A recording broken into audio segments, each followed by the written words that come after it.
പെങ്ങന്മാരോടും നമ്മൾ നന്ദി പറയാറില്ല. ഉമ്മയോടും ഉപ്പായോടും ഒക്കെ നന്ദി പറയും, നമ്മൾ കേട്ടിട്ടുണ്ടാവുമായിരിക്കും.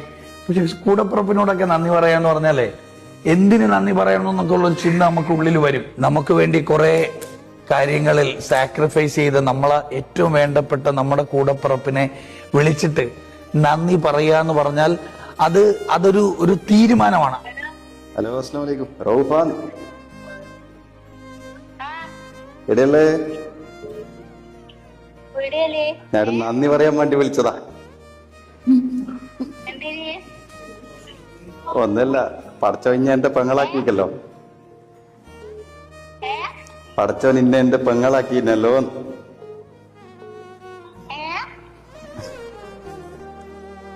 പടച്ചവനെ നിന്നെ എന്റെ പെങ്ങളാക്കി സൃഷ്ടിച്ചതുകൊണ്ട് ഞാനിവിടെ ഒരു ട്രെയിനിങ് സെഷനിലാണ് ഉള്ളത്. അപ്പോ കൂടപ്പിറപ്പിനെ വിളിച്ചിട്ട് നന്ദി പറയണമെന്ന് പറഞ്ഞു. അപ്പൊ ഞാൻ ആദ്യം എടുത്ത് കൈവന്തിച്ചു. നമ്മൾ ഉമ്മാനെ കഷ്ടപ്പെട്ട് നോക്കുന്നുണ്ടല്ലോ, എനിക്ക് തോന്നി എന്നോട് ആദ്യം പറയണം. മോളെ, എന്റെ പേര് റിയാസ് സക്കീം എന്നാണേ. ഒരുപാട് സന്തോഷം കേട്ടോ. ഓ, നിങ്ങളെ വലിയ ഇഷ്ടാണ്. എനിക്ക് നിങ്ങളെ ഇഷ്ടമാണെന്ന് പ്രവാചകൻ ആളുകളോട് പച്ചയ്ക്ക് മുഖത്ത് നോക്കി പറയാൻ കാര്യം എന്താണെന്നറിയോ? അങ്ങനെ പറയാൻ പിന്നെ ഒരു സമയം കിട്ടാതെ പോയി കഴിഞ്ഞിട്ട് പിന്നെ ഇരുന്ന് ആലോചിച്ചിട്ട് കാര്യമില്ല.